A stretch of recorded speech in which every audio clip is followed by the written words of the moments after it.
नमस्कार, मी मधुरा। आज जागतिक हृदय दिन आणि या निमित्तानं आपण हृदयाचं कार्य, कोरोना काळात हृदयाची काळजी कशी घ्यावी, हृदय प्रत्यारोपण, हृदयविकार आणि विविध कारणं, अत्याधुनिक उपचार पद्धती आणि मुख्यत्वे हृदय बळकटी कशी वाढवायची या आणि अशा विविध प्रश्नांवरती प्रकाशझोत टाकणार आहोत। जागतिक हृदय दिनानिमित्त आज आपण ह्या विषयावरती चर्चा करणार आहोत आणि ही चर्चा करण्यासाठी आपल्या सोबत ह्या विषयातले तज्ञ आहेत वोकार्डचे डॉक्टर मंगेश कोहळे। विषयाला सुरुवात करण्यापूर्वी, चर्चेला सुरुवात करण्यापूर्वी मी डॉक्टर कोहळे यांचं आमच्या स्टुडिओमध्ये स्वागत करते। नमस्कार डॉक्टर। नमस्कार। डॉक्टर कोहळे हे गेल्या अनेक वर्षांपासून वैद्यकीय क्षेत्रामध्ये कार्यरत आहेत। डॉक्टर कोहळे हे कार्डिओव्हॅस्क्युलर थोरॅसिस सर्जन आहेत। विविध हॉस्पिटल्समध्ये ते आपली वैद्यकीय सेवा बजावतात। मुंबईतल्या वोकार्ड हॉस्पिटलमध्ये ते आपली रुग्णसेवा देतात। आतापर्यंत त्यांनी 2000पेक्षा अधिक रुग्णांवरती यशस्वी चिकित्सा केली आहे आणि ते minimal invasive and robotic surgery, adult cardiac surgery, advance coronary surgery, total arterial सर्जरीमध्ये पारंगत आहेत आणि आज जागतिक हृदय दिनानिमित्त त्यांच्याकडूनच आज आपण जाणून घेणार आहोत हृदय शस्त्रक्रियेतील प्रगती आणि वेगवेगळ्या शस्त्रक्रियांबद्दल अधिक माहिती। डॉक्टर, पुन्हा एकदा स्वागत आहे। सगळ्यात पहिला प्रश्न मला तुम्हाला हाच विचारायचा आहे की जरी सध्या कोरोनाचा काळ सुरू असला तरी अनेकांना हृदयविकाराचा त्रास संभवतो। अशा वेळेसही आपण खरं तर शस्त्रक्रिया करू शकतो का आणि ह्या शस्त्रक्रिया कोणत्या प्रकारच्या असू शकतात त्याबद्दल अधिक काय सांगाल? सर्वप्रथम आज 29 सप्टेंबर आज जागतिक हृदय दिवस आहे। या निमित्त मी सर्व प्रेक्षकांना हार्दिक शुभेच्छा देतो। आणि मधुरा, तुमचा पहिला प्रश्न असा होता की या कोरोनाच्या पॅन्डेमिक मध्ये सुद्धा आपण हृदय शस्त्रक्रिया करू शकतो की नाही? तर डेफिनेटली आपण त्या शस्त्रक्रिया करू शकतो, पण त्यात लागणारे एकंदरीत होणारा जो त्रास पेशंटला होऊ नये म्हणून आपल्याला स्वॅब टेस्टिंग आणि सिटी स्कॅन यावर जास्ती भर द्यावा लागतो। इतर दिवशी आम्ही आमच्या तपासण्या करून शस्त्रक्रिया करायचो, पण या काळामध्ये आम्हाला जास्ती काळजी घ्यावी लागते आणि ती काळजी जेणेकरून पेशंटला स्वाईन फ्लू किंवा इतर ह्या पॅन्डेमिक पासून त्रास होऊ नये म्हणून बेसिकली आम्हाला त्यांचं सिटी स्कॅन आणि इतर गोष्टी या पण आधी कराव्या लागतात आणि त्या सर्व निगेटिव्ह आल्या तरच आम्ही पेशंटला शस्त्रक्रिया सांगतो। शक्यतोवर आम्ही टाळतोय की अगदी इमर्जन्सी नसेल तर सर्जरी करू नये आणि प्रयत्न करतो त्यांना औषध आणि गोळ्यांनी तात्पुरता हे विश्राम द्यायचा म्हणून। बरोबर। पण अगदीच गरजेचं असेल तर शस्त्रक्रिया आम्ही करतो।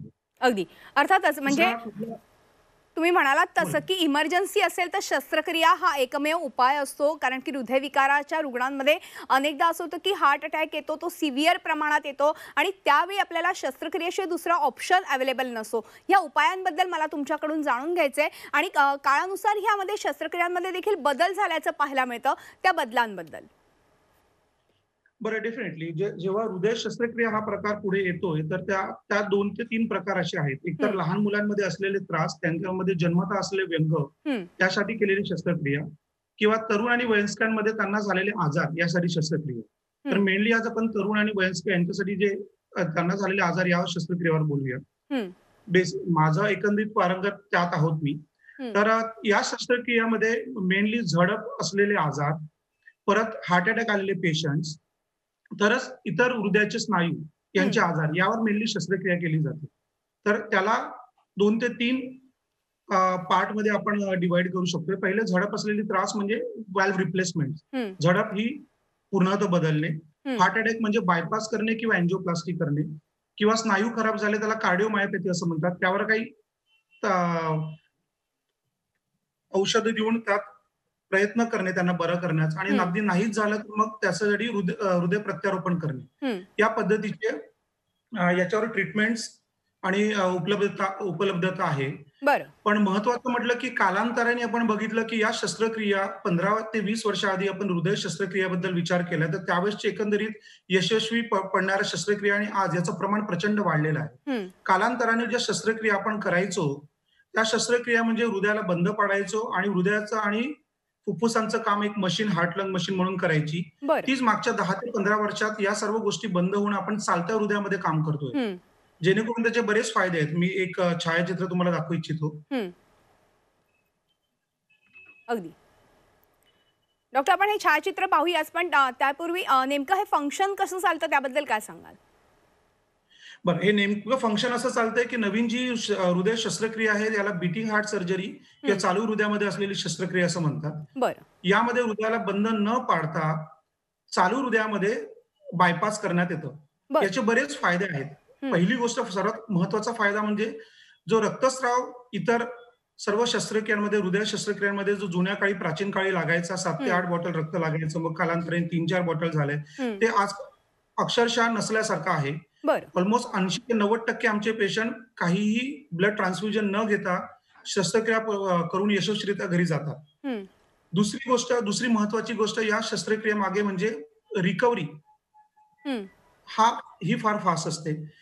आधी अशी बरेच गोष्टी एकंदरीत आपण ऐकायचो, हृदय शस्त्रक्रिया केल्यानंतर महिना, 2 महिना अजिबात कामाला जाऊ शकत नाही किंवा हं, रुटीन सर्व ॲक्टिव्हिटी दैनंदिन आपण सुरू करू शकत नाही. हं. अशातलं काही नाही. या पद्धतीच्या शस्त्रक्रियामध्ये आता आम्ही पेशंटला 15व्या दिवशी त्यांच्या कामाला रुजू करतोय. बरं, बरं. तसंच एकंदरीत पेशंटचं मनोगत आणि हं. त्याचं मन 15 दिवसात जेव्हा बरं होतं आणि 2 महिन्यात बरं होतं, तर ऑब्व्हियसली पेशंटला एक मेंटल सॅटिस्फॅक्शन फार स्ट्राँग असतं आणि पॉझिटिव्हिटी फार चांगली क्रिएट होते. आणि या सर्व शस्त्रक्रिया कमी वेळ हॉस्पिटलायझेशन असल्यामुळे त्या खर्चिक पण कमी आहेत, ज्या जुन्या काळी होत्या. आणि हं. त्यात ऑलमोस्ट आज रिझल्ट 98-99% रिझल्ट्स आहेत. बरं. ते यशस्वीरित्या या शस्त्रक्रिया आपण त्याचं यशस्वीकरण एक 97-98% पर्यंत आहे. हं.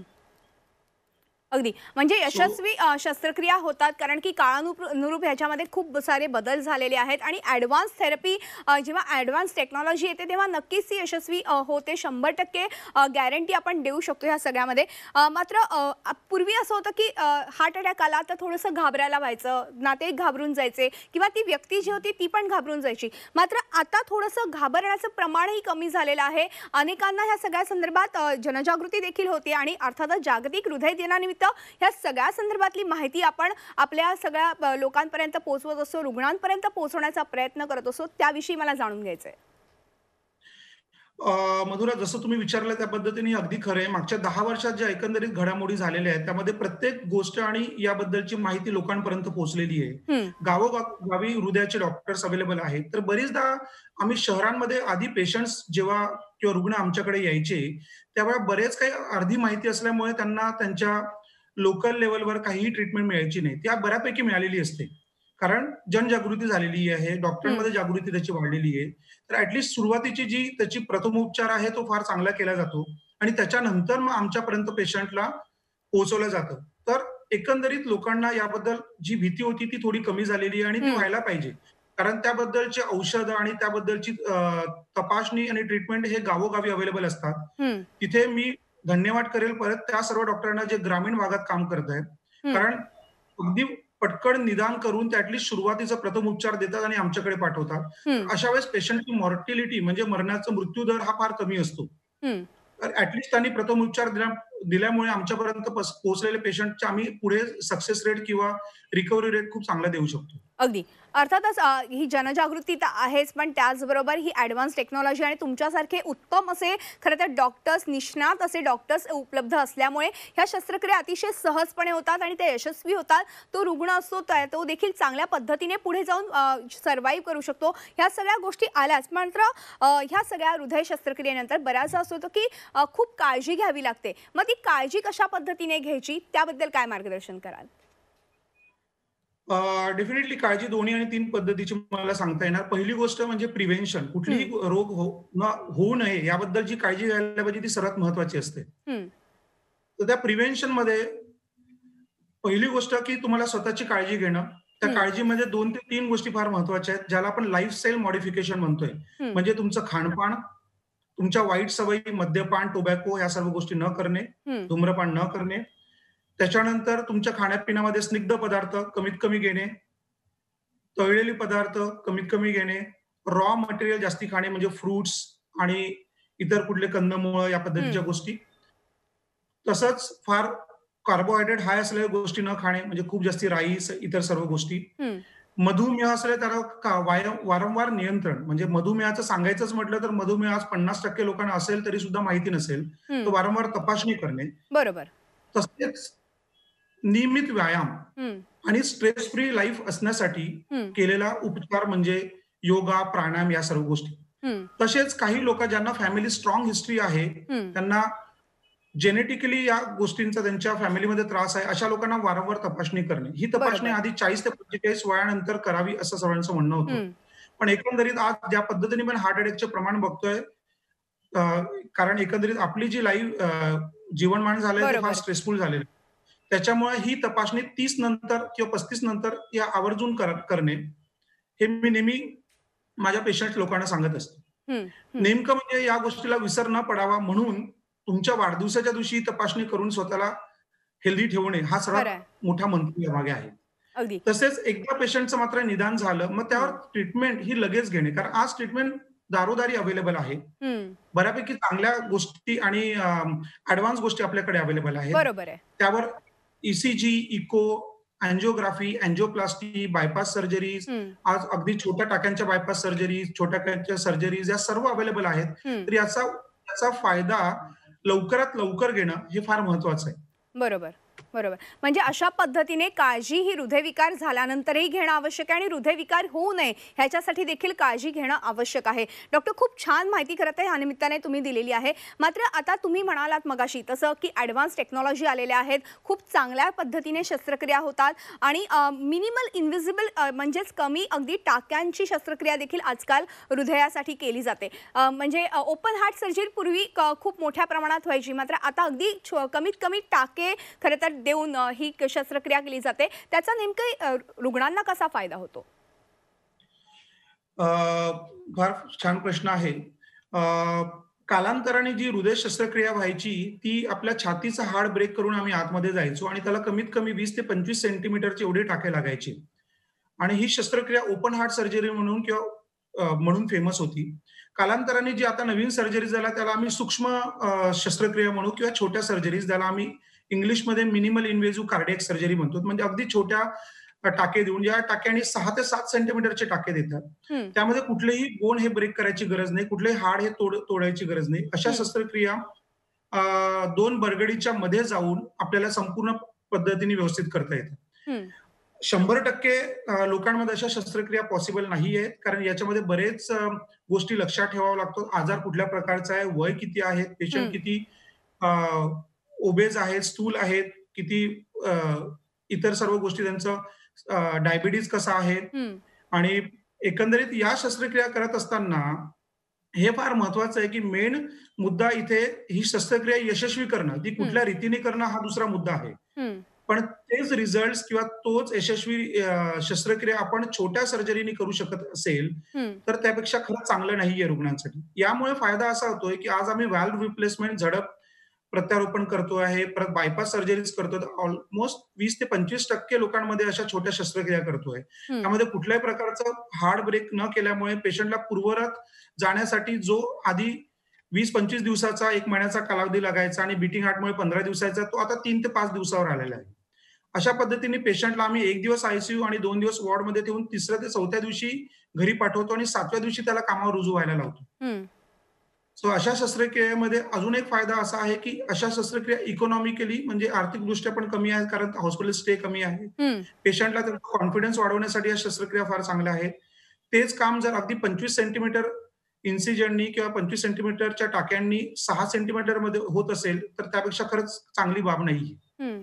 खरंय, खरंय. म्हणजे मिनिमल इन्व्हिजिबल जर शस्त्रक्रिया झाली तर नक्कीच त्या रुग्णाला तो फायदा होतो आणि लवकरात लवकर तो रुग्ण रिकव्हरी त्याची चांगल्या पद्धतीने होते. ह्या सगळ्या गोष्टी खरं तर आता ह्या ॲडव्हान्स टेक्नॉलॉजीच्या माध्यमातून आपल्याकडे उपलब्ध झालेल्या आहेत. ह्या टेक्नॉलॉजीचा उपयोग आपल्याला वेगवेगळ्या हॉस्पिटल्समध्ये देखील बघायला मिळतो. डॉक्टर, आपण एक छोटासा ब्रेक घेऊ आणि ब्रेकनंतर अशीच चर्चा पुढे चालू ठेवूया. तेव्हा झी 24 तासमध्ये वेळ झाली एका छोट्याशा ब्रेकची. तुम्ही पाहत राहा झी 24 तास.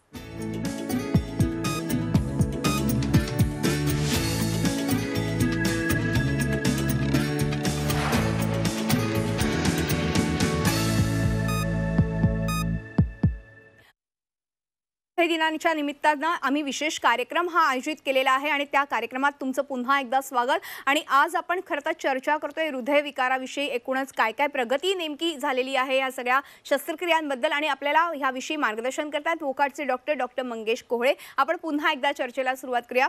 डॉक्टर, पुन्हा एकदा स्वागत आहे। आणि मला तुम्हाला हा पहिला प्रश्न असा विचारायचा आहे की प्रत्यारोपणाबद्दल आपण जाणून असतो, अवयव दान करणं तितकंच महत्त्वाचं आहे, तर ह्याविषयी मला जाणून घ्यायचं आहे तुमच्याकडनं। अवयवदान हे फार महत्वाचं आहे आणि मागच्या काही काळांमध्ये एकंदरीत तुम्ही हृदय प्रत्यारोपणाबद्दल बऱ्याच काही आर्टिकल्स आणि इतर गोष्टी ऐकल्या असतील। हृदय प्रत्यारोपण मी सर्वात पहिले सर्वांना आवाहन करेल की जेव्हा जेव्हा त्यांना शक्य आहे किंवा त्यांच्या एकंदरीत याची जनजागृती ही फार महत्वाची आहे आणि या जनजागृतीला ज्या पद्धतीने एकंदरीत सर्व रुग्णालय आणि इतर संस्था मदत करतायत, तशाच प्रत्येक रुग्ण आणि प्रत्येक माणसाने याची दखल घ्यावी आणि त्यात मदत करावी। हृदय प्रत्यारोपण हे नेमकं अशा वेळेस केलं जातं ज्यावेळेस हृदयाची कुठलीही गोष्ट ती आपल्याला औषधाने किंवा कुठल्या शस्त्रक्रियेने ठीक करता येत नाही। बरोबर। नेमका हा आजार जेव्हा हृदयाचे स्नायू स्वतः थकतात आणि हृदयामध्ये कुठल्याही पद्धतीचा जीव नसतो, अशा वेळेस त्या हृदयाला बदलण्यापेक्षा दुसरा आपल्याकडे काहीही मार्ग नसतो। एकंदरीत जेव्हा आपण म्हणतोय की हृदयाची कंपन शक्ती किंवा पंपिंग पॉवर हे अगदी कमी होतो, 15 आणि 20% होतो आणि त्यावेळेस कुठल्या पद्धतीची अँजिओप्लास्टी, बायपास सर्जरी, कुठल्या पद्धतीची व्हॅल्व्ह रिप्लेसमेंट, झडप सर्जरी ही कुठलीही आपल्याला त्यापासून वाचवू शकत नाही। अशा वेळेस ते हृदय निकामी होतं आणि अशा वेळेस या हृदयाला बदलणं हे फार गरजेचं असतं। बरोबर। आणि त्यावेळेस आपण हृदय प्रत्यारोपण करतो। बरोबर। हृदय प्रत्यारोपण नेमकं महत्वाचं म्हणजे असं आहे की जे एकंदरीत रुग्णाचं हृदय असते, जे काम न केलेलं हृदय असतं, त्याच्या जागी आपण इतर एका पेशंटचं हृदय, ज्याला डोनर असं पेशंट म्हणतो, बरोबर, असं या हृदय जे सुदृढ हृदय असेल, हे हृदय या पेशंट्स मध्ये आपण प्रत्यारोपण केलं जातं। हे प्रत्यारोपण पहिले 3 ते 6 तासात करण्यात यावं। त्यासाठी बरेच काही शासकीय यंत्रणा सुद्धा अशा मदतीला लागतात, जे एकंदरीत आपण ऐकलं असेल की ग्रीन कॉरिडॉर म्हणून तयार केलं जातं।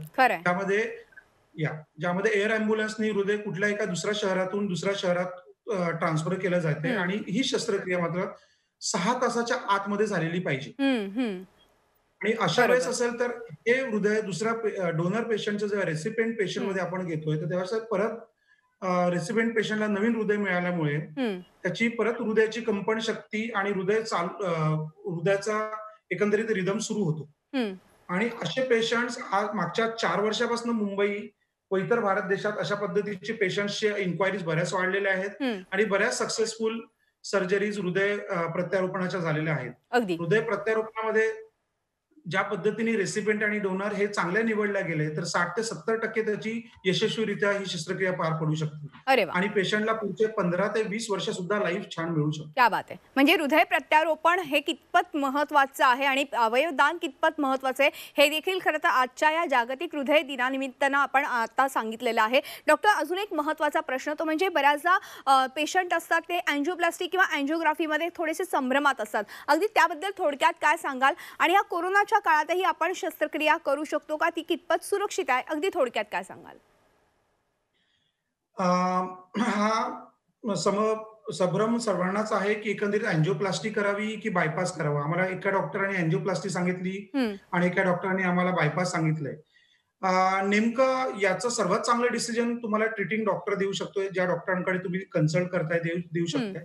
पण नेमका काही गोष्टी अशा आहेत ज्यामध्ये एकंदरीत 100% म्हणजे कम्प्लीट ब्लॉकेजेस आहेत। परत फार डायबेटिक पेशंट ज्यांना मल्टिपल ठिकाणी ब्लॉकेजेस आहेत किंवा ज्याला काही ठिकाणी आम्ही ऑस्टियल डिसीज म्हणतो, अगदी सुरुवात जिथे नसेची होते अशा ठिकाणी ब्लॉकेजेस आहेत, अशा काही केसेस आहेत ज्यांना बायपास हे फार लॉंग टर्म रिझल्ट किंवा सक्सेस रेट देऊ शकतं। आणि अँजिओप्लास्टी जिथे 1 किंवा 2 ठिकाणी ब्लॉकेजेस आहेत, लिमिटेड जागी ब्लॉकेजेस, अशा वेळेस अँजिओप्लास्टी ही जास्ती यशस्वीरित्या पार पडू शकते। बरोबर। शक्यतो फार यंग पेशंट्स आणि तरुण यांच्यामध्ये 1 किंवा 2 ब्लॉकेजेस मिळतात आणि त्यांना डायबिटीजचं प्रमाण कमी असतं, अशा वेळेस आम्ही यांना अँजिओप्लास्टी ही जास्ती चांगली सजेस्ट करतोय। आणि एकदा मात्र ज्यांच्यात डायबिटीज फार अनकंट्रोल आहे आणि जे रुग्ण शक्यतोवर 50, 55 किंवा 60 याच्या वर असेल आणि त्यांना ब्लॉकेजेस जास्ती असेल, अशा वेळेस त्यांना आम्ही बायपास सजेस्ट करतो।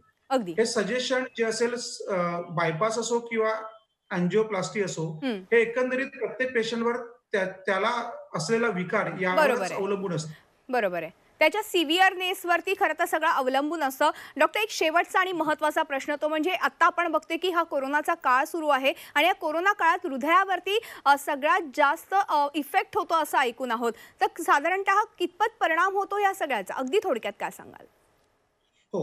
अगदी थोडक्यात सांगायचं म्हणजे कोरोनाच्या काळामध्ये सुद्धा एकंदरीत बघितलं गेलंय तर मायोकार्डायटिस म्हणजे हृदयाला एक इन्फ्लेमेशन, हृदयाला एक आजार होतोय, ज्याच्यामध्ये पेशंटला एकंदरीत शासकीय यंत्रणेने सांगितलंय की तुम्हाला 5 ते 7 दिवस वयोवर्ष 60च्या वरच्या रुग्णांना ॲडमिट राहावं लागेल. हं, त्याचं कारण नेमकं हे आहे की हा जो रोग आहे, जिथे एकंदर हृदयाची कंपन शक्ती अचानकपणे कमी होते, ही शक्यतो 5व्या ते 7व्या दिवशी होते. हं, आणि हे एक वयस्कर लोकांमध्ये जास्ती आहे. हं, त्याला मायोकार्डायटिस असं म्हणतात. हं. त्याच्यावर वारंवार लक्ष ठेवण्यासाठी म्हणून अशा पेशंटला काहीही सिम्प्टम नसताना सुद्धा रुग्णालयात ठेवावं, हा हं. एकंदरीत शासनाने कायदा काढलेला आहे. बरोबर आहे. त्याच पद्धतीने दुसरं महत्त्वाचं म्हणजे, की या कोरोनाच्या काळामध्ये एकंदरीत आम्ही नवीन गोष्टी बघितल्या त्या म्हणजे रक्ताच्या गाठी. हं, त्या हृदयाच्या हृदयाच्या नसांमध्ये असो आणि त्यांना ब्लॉक करू देत असो हं. किंवा तुमच्या हातापायाच्या नसा असो, इथे सुद्धा रक्ताच्या गाठी प्रचंड जास्ती होत आहेत. म्हणून बरं. अशा पेशंट जेव्हा आम्ही कोरोनाचे पेशंट्स आणि वयस्कर पेशंट ॲडमिट करतो, त्यांना लगेच आम्ही रक्त पातळ करायचे इंजेक्शन सुरू बरोबर, करतोय. बरोबर. अशा वेळेस पेशंटनी म्हणजे मॅक्सिमम म्हणजे हायड्रेशन थोडक्यात आपण डॉक्टर असं म्हणू शकतो, कोरोनाच्या या काळात खरं तर हृदयविकार असलेल्या पेशंट्सना जास्त काळजी घेणं आवश्यक आहे, कारण की इतरही काही त्याचे परिणाम, दुष्परिणाम जाणवतात. डॉक्टर, वेळ संपल्यामुळे आज आपल्याला इथेच थांबावं लागतंय. मात्र तुम्ही जागतिक हृदय दिनानिमित्त खूप छान माहिती आमच्या प्रेक्षकांपर्यंत पोहोचवली, त्याबद्दल मनपूर्वक आभार. आणि यानंतर ह्या विशेष कार्यक्रमात इथेच थांबतो. तुम्ही पाहत राहा आमचा खास झी 24 तास, रहा एक पाऊल पुढे.